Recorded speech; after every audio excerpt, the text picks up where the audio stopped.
নমস্কার dear viewers, তোমাদের সকলকে ডেস্টিনেশন কি ইউটিউব চ্যানেলে স্বাগত। দেখো, আমরা আজকে 6 নম্বর যে প্র্যাকটিস সেট সেটা আলোচনা করব। ঠিক আছে, তো 6 নম্বর প্র্যাকটিস সেটের প্রথম যে প্রশ্নটা আছে সেটা দেখে নাও। প্রথম প্রশ্নটা আছে, শুঙ্গ রাজবংশের রাজধানী কী ছিল? ঠিক আছে, শুং ডাইনেস্টি, তাদের রাজধানী কী ছিল? বিদিশা, পাটলিপুত্র, প্রতিষ্ঠানা নাকি কোনোটিই নয়? তো মনে রাখবে যে শুঙ্গ রাজবংশ, ঠিক আছে, যাদের শাসনকাল হচ্ছে 185 বিসি থেকে 73 বিসি পর্যন্ত। ঠিক আছে, তো তাদের যেটা ক্যাপিটাল বা রাজধানী ছিল সেটা ছিল বিদিশা, তাদের ক্যাপিটাল ছিল বিদিশা। ঠিক আছে, এবং এই শুঙ্গ বংশের যদি বলা হয় ফাউন্ডার বা সংস্থাপককে পুষ্যমিত্র শুঙ্গ। ঠিক আছে, কে? পুষ্যমিত্র শুঙ্গ, ইনি হচ্ছেন কে? এটার সংস্থাপক, মনে থাকবে। এবং পাটলিপুত্র, দেখো পাটলিপুত্র হচ্ছে কি? পাটলিপুত্রকে মগধের, ঠিক আছে, পাটলিপুত্র যেটা বর্তমানে কি নামে পরিচিত? পাটনা। ঠিক আছে, সেই পাটলিপুত্রের কে প্রথম রাজধানী করেছিল হরেয়ঙ্ক বংশের উদয়ন। কে করেছিল? উদয়ন। ঠিক আছে, ইনি কিন্তু পাটলিপুত্রকে প্রথম তাদের ক্যাপিটাল করেছিলেন। এবং এখানে আরও একটা আছে কি? প্রতিষ্ঠানা। এটা হচ্ছে কি? এটা হচ্ছে সাতবাহন বংশের। ঠিক আছে, সাতবাহন বংশের ক্যাপিটাল ছিল কি? এটি, মনে থাকবে। নেক্সট প্রশ্ন দেখো যেটা আছে, কে শ্রেণিক বা শ্রনিক নামে পরিচিত ছিল? বিম্বিসার, বিন্দুসার, আজাতশত্রু নাকি কনিষ্ক? তো মনে রাখবে যে শ্রনিক নামে পরিচিত ছিল কে? সেটা হচ্ছে বিম্বিসার। বিম্বিসার হচ্ছে অ্যান্সার। ঠিক আছে, বিম্বিসার হচ্ছে কি? যে আমি একটু আগে তোমাদেরকে বললাম না যে হরেয়ঙ্ক ডাইনেস্টি, সেই ডাইনেস্টি বা সেই রাজবংশের হরেয়ঙ্ক বংশের সংস্থাপক হচ্ছেন কে? বিম্বিসার, সংস্থাপক। ঠিক আছে, তো তিনি কি নামে পরিচিত? তিনি বিম্বিসার কি নামে পরিচিত? শ্রনিক নামে পরিচিত। ঠিক আছে, এদের শাসনকালটা কত? 544 বিসি থেকে 412 বিসি। ঠিক আছে, মনে থাকবে। এবং এই বিম্বিসার হচ্ছে কি? প্রথম ভারতীয় রাজা যার নিজের কি আর্মি ছিল। ঠিক আছে, যার নিজের কিন্তু সেনা ছিল, এটাও একটা মনে রাখবে। এবং এই বিম্বিসারের এই পুত্র হচ্ছে কে? আজাতশত্রু। ঠিক আছে, পরের পেজে লিখছি, বিম্বিসারের পুত্র হচ্ছে বিম্বিসার, তার পুত্র হচ্ছে আজাতশত্রু। এই আজাতশত্রু আবার কুনিক নামে পরিচিত। ঠিক আছে, কি নামে পরিচিত? কুনিক নামে পরিচিত। কিসের জন্য? এই আজাতশত্রু তার বাবা হচ্ছে বিম্বিসার, সে বিম্বিসারকে হত্যা করে তিনি কিন্তু সিংহাসনে বসেন। এবং এই আজাতশত্রু এই পাটলি গ্রামের স্থাপনা করেন। পাটলি গ্রাম, যেটি পরবর্তী ক্ষেত্রে পাটলিপুত্র এবং তার পরবর্তী ক্ষেত্রে পাটনা নামে পরিচিত হয়, সে পাটলি গ্রামের সংস্থাপনা কে করেছিল? স্থাপনা করেছিল কে? আজাতশত্রু। ঠিক আছে, এবং এই আজাতশত্রুর সময়কালেই যে প্রথম বুদ্ধিস্ট কাউন্সিল বা প্রথম বৌদ্ধ সংহিতি, ফার্স্ট বুদ্ধ কাউন্সিল, ঠিক আছে, এটা কার সময় হয়েছিল?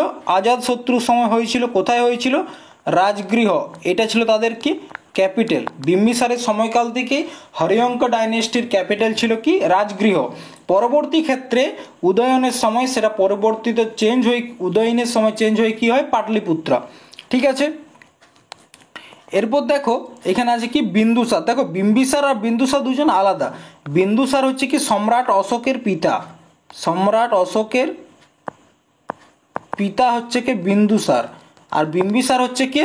হরিয়ঙ্ক ডাইনেস্টির সংস্থাপক। পরবর্তী প্রশ্ন দেখো, বিম্বিসার উজ্জয়িনীর রাজার কাছে ডাক্তার পাঠালেন, তার নাম কি ছিলেন? অর্থাৎ বিম্বিসার উজ্জয়িনীর যে রাজা প্রদয়তা, তার নাম ছিল কি? প্রদয়তা। প্রদয়তা। ঠিক আছে, তার কাছে একটি চিকিৎসক পাঠিয়েছিলেন, তার সেই চিকিৎসকের নাম কি ছিল? সেটুস, অরুণাভ, জীবন সিং নাকি জীবক? তো মনে রাখবে তার নাম ছিল জীবক। কারণ কি? কি জন্য পাঠিয়েছিল? উজ্জয়নের রাজা, উজ্জয়ন, ঠিক আছে, যে মধ্যপ্রদেশের উজ্জয়ন, সেখানকার রাজা প্রদয়তা, তার কি ছিল? জন্ডিস রোগ হয়েছিল। তার জন্য বিম্বিসার তার যে রাজ চিকিৎসক, ঠিক আছে, তাকে কিন্তু পাঠিয়েছিলেন। পরবর্তী প্রশ্নটি দেখো কি আছে, পাটলিপুত্রকে প্রথম রাজধানী কে করেন? একটু আগেই তোমাদেরকে বললাম কে, উদয়ন। ইনি কিন্তু প্রথম পাটলিপুত্রকে তাদের ক্যাপিটাল করেন। এই উদয়ন হচ্ছে কার সন্তান? অজাতশত্রুর সন্তান। ঠিক আছে, অজাতশত্রুর সন্তান হচ্ছে কে? এই উদয়ন। তার সময়কালটা কত? তার সময়কালটা হচ্ছে 460 বিসি থেকে 440 বিসি। এটা কিন্তু মনে রাখবে। নেক্সট প্রশ্ন দেখো, নন্দ রাজবংশের প্রতিষ্ঠাতা কে? নন্দ বংশের প্রতিষ্ঠাতা কে? মহাপদ্মনন্দ, ধনানন্দ, চাণক্য নাকি চন্দ্রগুপ্ত দ্বিতীয়? তো মনে রাখবে যে নন্দ বংশ। ঠিক আছে, এই মগধের আরও একটি গুরুত্বপূর্ণ সাম্রাজ্য ছিল কি? নন্দ বংশের। সে নন্দ বংশের সংস্থাপক কে ছিলেন? নন্দ বংশের সংস্থাপক ছিলেন মহাপদ্ম নন্দ। কে ছিলেন? মহাপদ্ম নন্দ। ঠিক আছে, এনার কতকগুলি উপাধি ছিল, তার মধ্যে একটা গুরুত্বপূর্ণ উপাধি হচ্ছে কি? সর্বক্ষত্রান্তক। সর্বক্ষত্রান্তক। কারণ কি? তাকে বলা হতো তিনি নাকি সমস্ত যে ক্ষত্রিয় আছে তাদেরকে উচ্ছেদ করেছিলেন, তার জন্য তাকে বলা হয় সর্বক্ষত্রান্তক। তাছাড়া কি বলা হয়? উগ্রসেন। আরও একটি অন্য নাম হচ্ছে কি? উগ্রসেন। ঠিক আছে, এই মহাপদ্মনন্দ কি করেছিল? নন্দবংশের স্থাপনা করেছিল। নন্দবংশের শাসনকালটা ছিল কত সাল থেকে কত সাল পর্যন্ত? 344 বিসি থেকে 323 বিসি। ঠিক আছে, নন্দবংশ তৎকালীন সময় খুবই কিন্তু শক্তিশালী একটা রাজবংশ ছিল। এই নন্দবংশের প্রতিষ্ঠান হয়েছিল শিশুনাগ বংশের অবসানের পর। কাদের? শিশুনাগ বংশের অবসানের পর কিন্তু এই নন্দবংশের স্থাপনা হয়। ঠিক আছে, এই মহাপদ্মনন্দের পুত্রর নাম হচ্ছে ধনানন্দ। ধনানন্দ। এই ধনানন্দ কি ছিল? খুবই একটা মানে ইগোইস্টিক পার্সন ছিল। ঠিক আছে, এর কিন্তু প্রচুর পাওয়ার ছিল। এই ধনানন্দের সময়ে 326 বিসিতে, ধনানন্দের সময় 326 বিসিতে কে আলেকজান্ডার কিন্তু ভারতে আক্রমণ করেছিল। আলেকজান্ডার ভারতে আক্রমণ করেছিল, কিন্তু এই ধনানন্দের যে সৈন্য সেটা দেখার পর তারা ভয় পেয়ে যায় এবং তারপর তারা ফিরে যায়, কিন্তু আক্রমণ করতে পারেননি। সেই সময় ধনানন্দের কাছে প্রায় 3000 কিন্তু হাতি ছিল, হাতির সৈন্য ছিল 3000। ঠিক আছে, আর এই ধনানন্দের দরবারেই ছিল একজন গুরুত্বপূর্ণ ব্যক্তি, তার নাম ছিল চাণক্য। ঠিক আছে, এই চাণক্যকে তিনি অপমান করে বার করে দেন এবং সেই অপমানের খেসারতেই কিন্তু নন্দবংশের পতন হয় এবং মৌর্য বংশের স্থাপনা হয়। ঠিক আছে, এটা কিন্তু মনে রাখবে। কে ছিল? চাণক্য। চাণক্য একজন কে ছিল? শিক্ষক, টিচার। ঠিক আছে, ব্রাহ্মণ টিচার ছিলেন, তো তাকে অপমান করে বার করে দিয়েছিলেন এবং তিনিই পরবর্তী ক্ষেত্রে কিন্তু তার যে নন্দবংশের পতনের মূল কারণ হয়ে ওঠেন। ঠিক আছে, নেক্সট প্রশ্ন দেখো, সম্রাট অশোক তার ছেলে মহেন্দ্র এবং তার মেয়েকে বুদ্ধ ধর্ম প্রচারের জন্য শ্রীলঙ্কায় পাঠান। তার মেয়ের নাম কি ছিল? প্রথমত মনে রাখবে যে বৌদ্ধ ধর্মের একজন গুরুত্বপূর্ণ প্রচারকের কাজ করেছিলেন সম্রাট অশোক।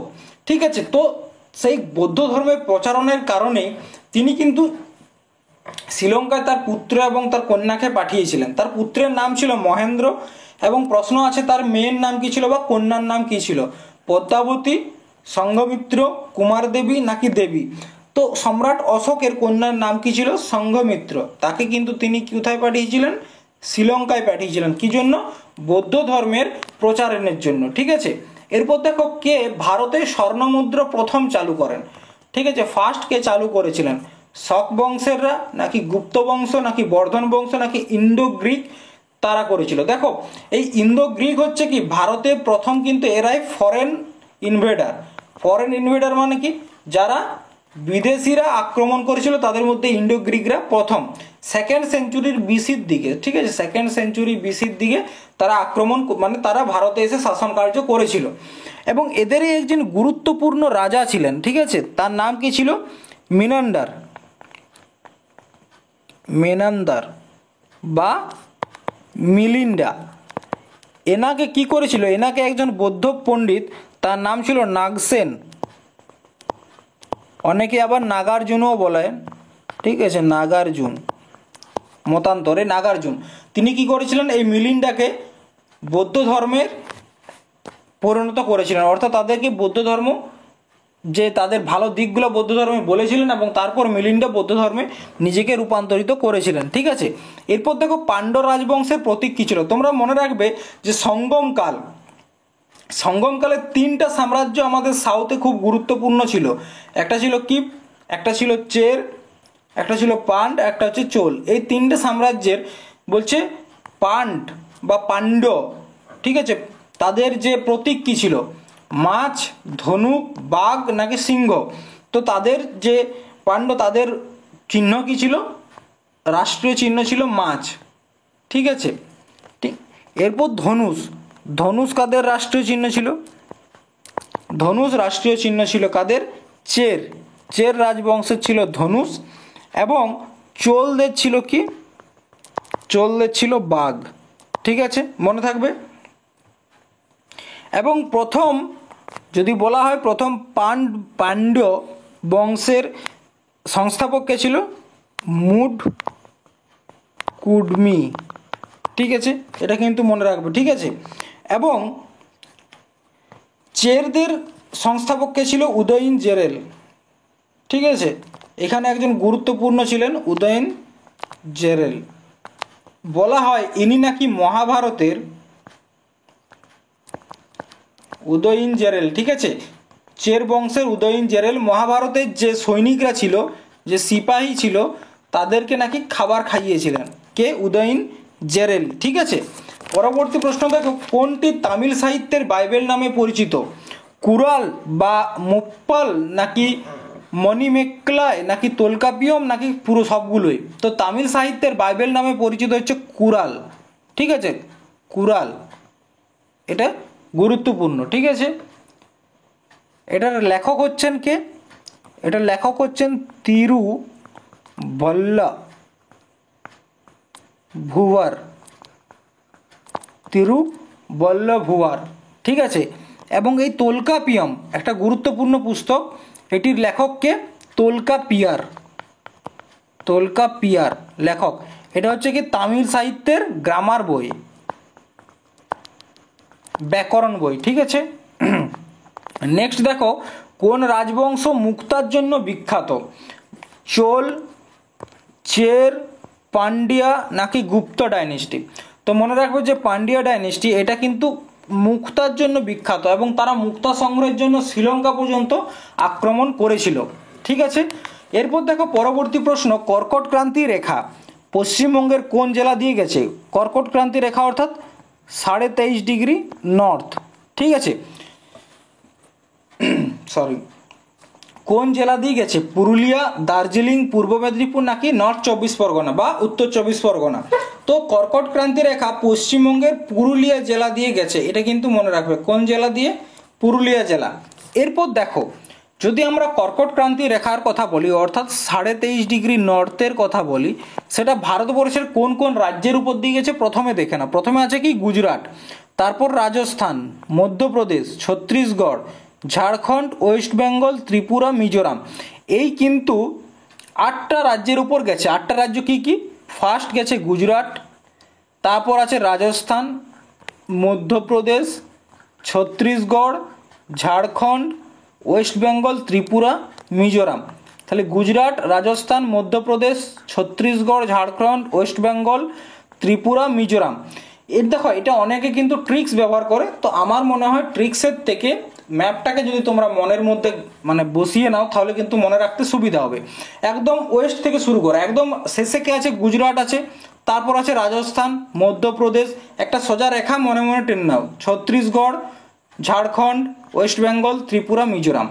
এরপর তোমাদের এখানে যেটা প্রশ্ন আছে যে ওয়েস্ট বেঙ্গলের কোন কোন ডিস্ট্রিক্টের উপর দিয়ে গেছে।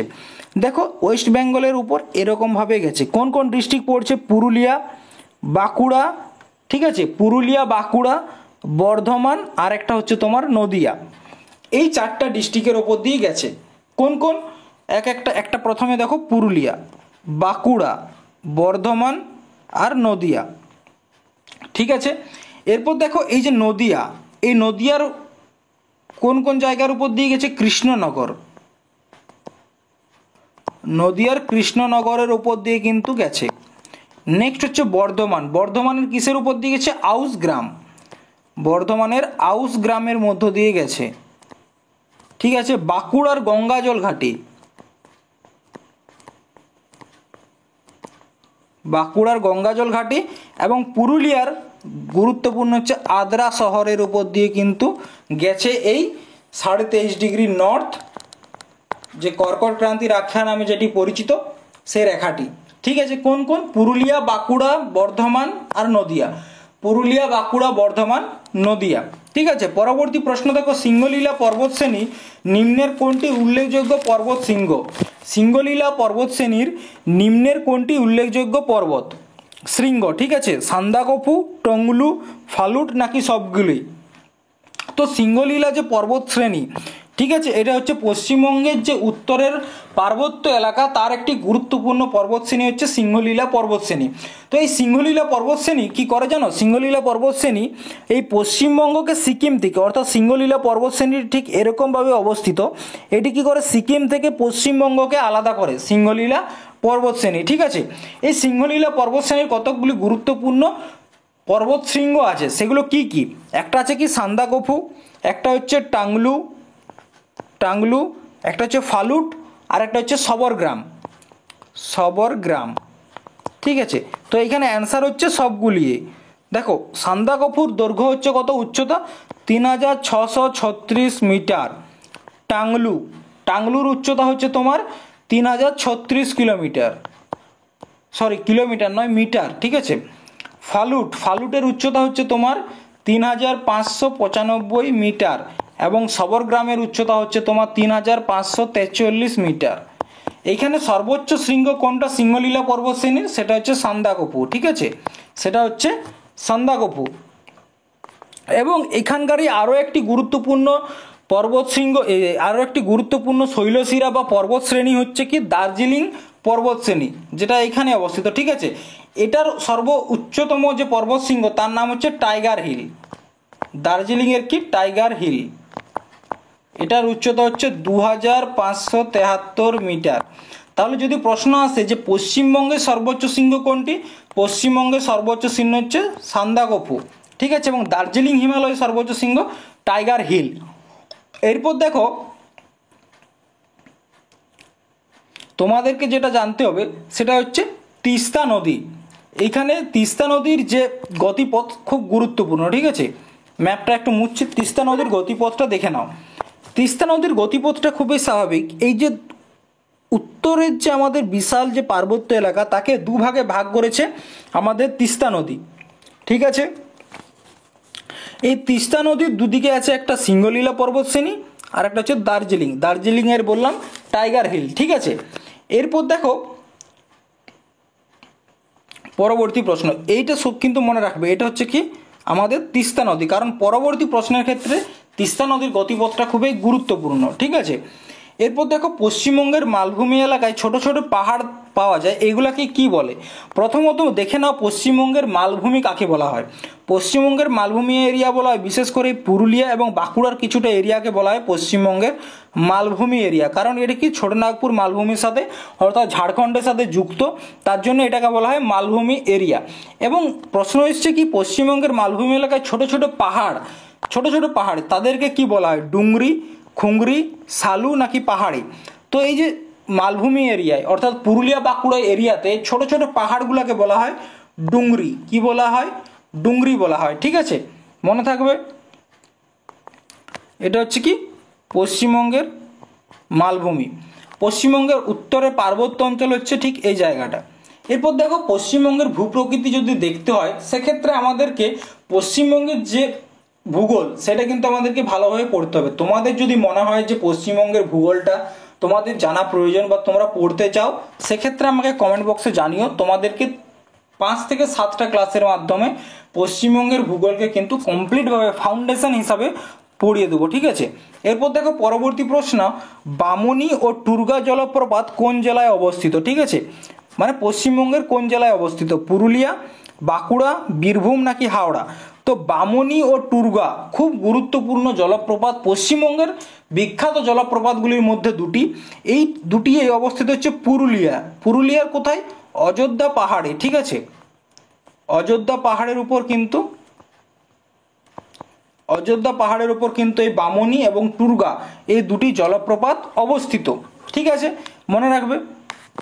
এবং আমাদের পশ্চিমবঙ্গের আরও কিছু গুরুত্বপূর্ণ ওয়াটারফল বা জলপ্রপাত হচ্ছে কি একটা রেনবো ওয়াটারফল। রেনবো ওয়াটারফল কোথায় অবস্থিত? দার্জিলিং। মনে রাখবে আমাদের বেশিরভাগ যে জলপ্রপাতগুলো আছে সেগুলো কিন্তু দার্জিলিংয়ের দিকে পাবো, কেন কি হিমালয় থেকে সরাসরি নদীগুলো বয়ে আসছে, তার কারণে সেখানেই কিন্তু জলপ্রপাত বেশি। ঠিক আছে, আরেকটা আছে কি চুন্নু জলপ্রপাত, চুন্নু ওয়াটারফল কোথায়? দার্জিলিং। ঠিক আছে, এবং আরও একটি গুরুত্বপূর্ণ হচ্ছে পাগলা ঝোড়া। পাগলা ঝোড়া এটা কোথায়? কার্শিয়াঙ্গে অবস্থিত। ঠিক আছে, মনে রাখবে।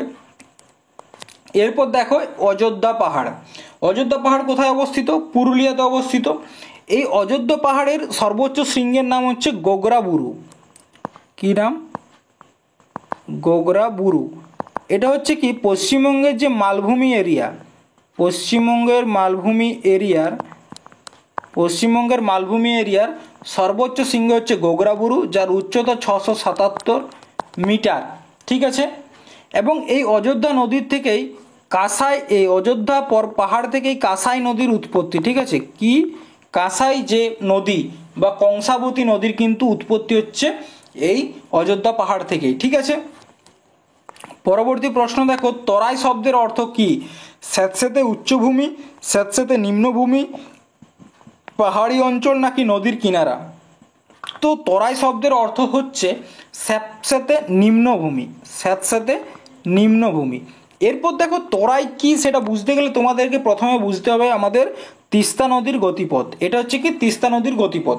তিস্তা নদীর যে পশ্চিম পাড়, ঠিক আছে, এটা হচ্ছে কি নর্থ থেকে সাউথে বয়ে আসছে, তাহলে এদিকটা হচ্ছে ইস্ট, এই দিকটা হচ্ছে ওয়েস্ট।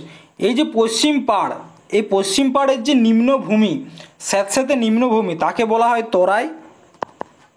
ঠিক আছে, তাকে বলা হচ্ছে তরাই।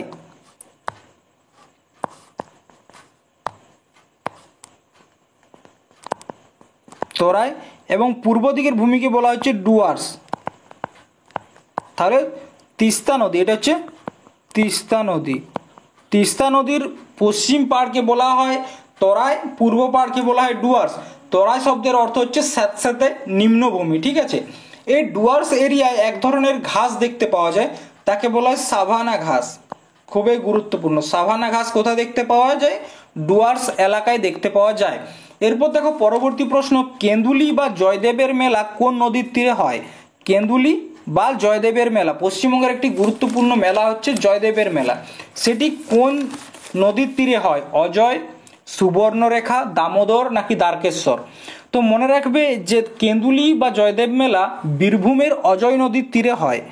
বীরভূমে অজয় নদীর তীরে হয়। ঠিক আছে, এই অজয় নদীর যদি বলা হয় উৎপত্তি স্থল কোথায়? উৎপত্তি স্থল হচ্ছে ঝাড়খণ্ডের দুমকা। উৎপত্তি স্থল ঝাড়খণ্ডের দুমকা, ঝাড়খণ্ডের দুমকা। ঠিক আছে, এবং সুবর্ণরেখা, সুবর্ণরেখার উৎপত্তি হচ্ছে কোথায়? পালামো জেলাতে। ঠিক আছে, ঝাড়খণ্ডের পালামো ডিস্ট্রিক্ট, কোথায়? ঝাড়খণ্ড। ঠিক আছে, এবং দামোদর নদীর উৎপত্তি স্থল হচ্ছে কোথায়?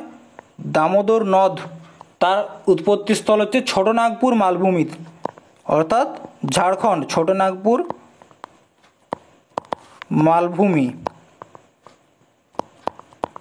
ছোটনাগপুর মালভূমির খামারপোত পাহাড়, খামারপোত পাহাড়। এই দামোদর নদকে আগে বলা হতো বাংলার দুঃখ। ঠিক আছে, এরপর দেখো পরবর্তী প্রশ্ন, অর্কিডের শহর কাকে বলা হয়? কার্শিয়াং, কালিম্পং, সিউড়ি নাকি জলপাইগুড়ি? তো অর্কিডের শহর বলা হয় কাকে? কালিম্পংকে বলা হয় অর্কিডের শহর। কাকে বলা হয়? কালিম্পংকে। পরবর্তী প্রশ্ন দেখো, প্রধানমন্ত্রী এবং ভারতের ইউনিয়ন, প্রধানমন্ত্রী এবং ভারতের ইউনিয়ন অন্যান্য মন্ত্রী কোনো অনুচ্ছেদের অধীনে রাষ্ট্রপতি কৃতক নিযুক্ত হয়? তাহলে প্রশ্নটা বলা হয়েছে যে প্রধানমন্ত্রী এবং ভারতের যে অন্যান্য মন্ত্রীগুলো আছে তারা কোন আর্টিকেল অনুসারে প্রেসিডেন্ট দ্বারা বা রাষ্ট্রপতি দ্বারা নির্বাচিত হন বা নিযুক্ত হন? ঠিক আছে, নির্বাচিত হন না, নিযুক্ত হন। প্রশ্নটা বলেছে যে প্রধানমন্ত্রী এবং ভারতীয় ইউনিয়নের অন্যান্য মন্ত্রীরা কোন অনুচ্ছেদের অধীনে রাষ্ট্রপতি কৃতক নিযুক্ত হন? দেখো আর্টিকেল 79, 75, 85, 70 এই চারটাই গুরুত্বপূর্ণ। ঠিক আছে,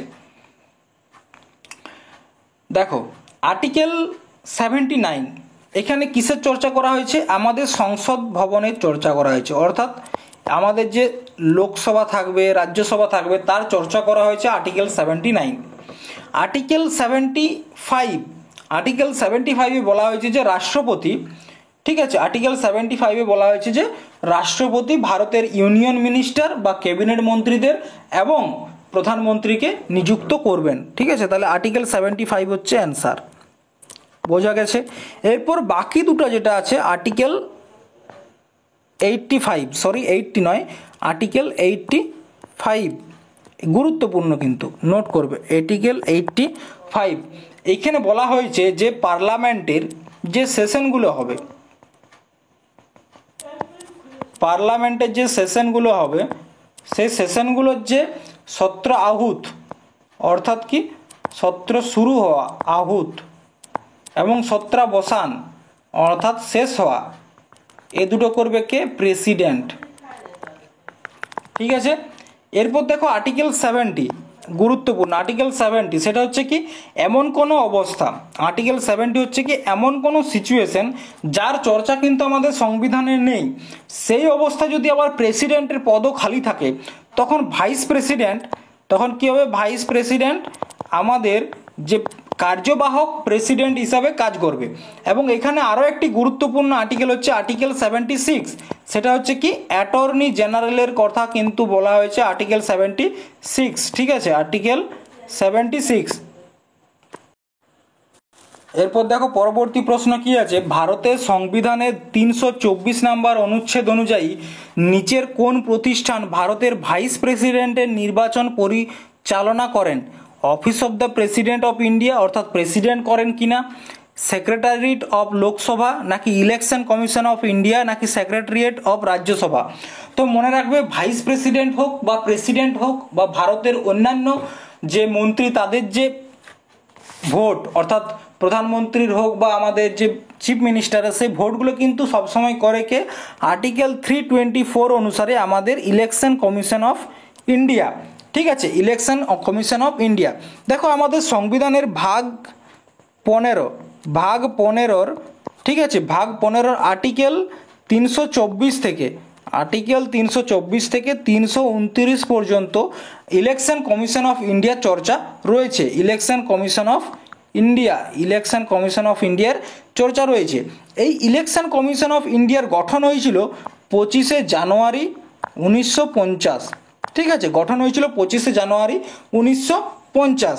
এবং প্রথম আমাদের চিফ ইলেকশন কমিশনার কে ছিলেন? সুকুমার সেন, প্রথম ছিলেন সুকুমার সেন। এরপর মনে রাখবে যে তারকোন সমিতির সিফারিশে, ঠিক আছে, তারকোন সমিতির সিফারিশে 61তম কনস্টিটিউশনাল অ্যামেন্ডমেন্ট বা সংবিধান সংশোধনের মাধ্যমে 1989-এ করা হয় যে ইলেকশন কমিশন অফ ইন্ডিয়াতে 3 জনের সদস্য হবে, 3 জনের মধ্যে একজন থাকবে চিফ প্লাস 2 জন মেম্বার। ঠিক আছে, এবং তখন ভোটারদের এজ ছিল কততম? 21 বছর। ঠিক আছে, আমি কি বললাম, আমাদের ফার্স্ট ইলেকশন কমিশনার কে ছিলেন সুকুমার সেন, এবং প্রথম মহিলা ফার্স্ট ওমেন, ঠিক আছে, ফার্স্ট ওমেন কমিশনার কে ছিলেন রমা দেবী, রমা দেবী। ঠিক আছে, এরপর তোমাদের প্রশ্ন হচ্ছে যে আমাদের বর্তমান চিফ ইলেকশন কমিশনার কে আছে, সেটা তোমরা কমেন্ট বক্সে জানাবে।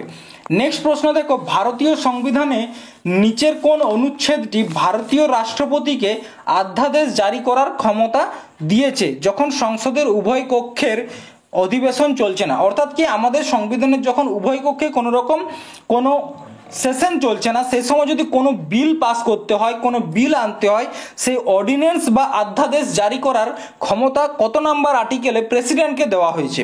121, 122, 124 নাকি 123? তো দেখো 121 নাম্বার যে আর্টিকেল, আগে উত্তরটা বলে দিই, ঠিক আছে? তো আর্টিকেল 123 অনুসারে প্রেসিডেন্ট অর্ডিন্যান্স জারি করে, ঠিক আছে? কখন? যখন রাষ্ট্রপতি অধ্যাদেশ জারি করেন, যখন কি উভয় কক্ষের অধিবেশন চলে না, ঠিক আছে? আর্টিকেল 123 এবং আর্টিকেল 213 অনুসারে কে গভর্নর বা রাজ্যপালের অধ্যাদেশ দেওয়ার ক্ষমতা দেওয়া আছে। এরপর দেখো বাকি যে আর্টিকেলগুলোর কথা এখানে বলা হয়েছে, আর্টিকেল 121 এখানে কি বলা হয়েছে?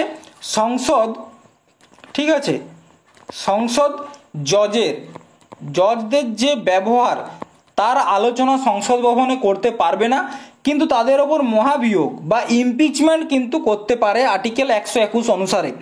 আর্টিকেল 122-এ কি বলা হয়েছে?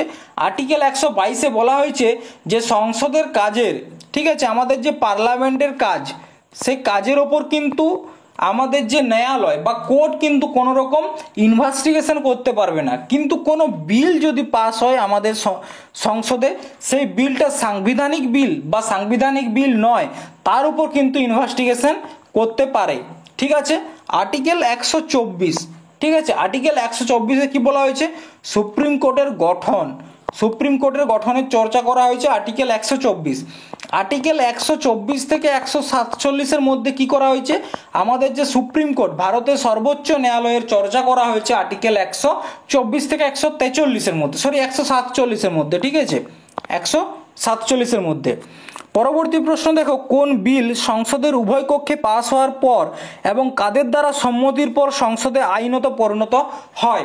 অর্থাৎ কোনো একটা বিল যদি আমাদের সংসদের রাজ্যসভা এবং লোকসভা থেকে পাস হয়ে যায়, তবু কিন্তু সেটা কোনো আইনে পরিণত হয় না, কোনো অ্যাক্টে পরিণত হয় না। তার জন্য তার একটা পার্টিকুলার ব্যক্তির সিগনেচার প্রয়োজন। সেই ব্যক্তিটা কে? প্রাইম মিনিস্টার অফ ইন্ডিয়া, নাকি ভাইস প্রেসিডেন্ট অফ ইন্ডিয়া, নাকি স্পিকার অফ লোকসভা, নাকি প্রেসিডেন্ট? তো মনে রাখবে সেই সিগনেচারটা কার প্রয়োজন? আমাদের রাষ্ট্রপতি বা প্রেসিডেন্টের সিগনেচার প্রয়োজন। এরপর দেখো এটা চর্চা আছে আমাদের আর্টিকেল 111-তে, আর্টিকেল 111 যেখানে বলা হচ্ছে অ্যাসেন্ট অন বিল, ঠিক আছে, অ্যাসেন্ট অন বিল, আর্টিকেল 111, ঠিক আছে, মনে থাকবে। এরপর দেখো যে কোনো একটা বিল এলো, ঠিক আছে, প্রেসিডেন্টের কাছে, তার কাছে 3 ধরনের ভিটো পাওয়ার থাকে। একটা হচ্ছে অ্যাবসোলিউট ভিটো। অ্যাবসোলিউট ভিটো কি? সেই বিলটাকে সরাসরিভাবে রিজেক্ট করে দেওয়া, সেটা হচ্ছে অ্যাবসোলিউট ভিটো। দেখো 42তম সংবিধান সংশোধনের মাধ্যমে এই ভিটোটার কিন্তু এখন বিলুপ্ত করে দেওয়া হয়েছে। তাছাড়া কি আছে? সাসপেনশন ভিটোটা কি?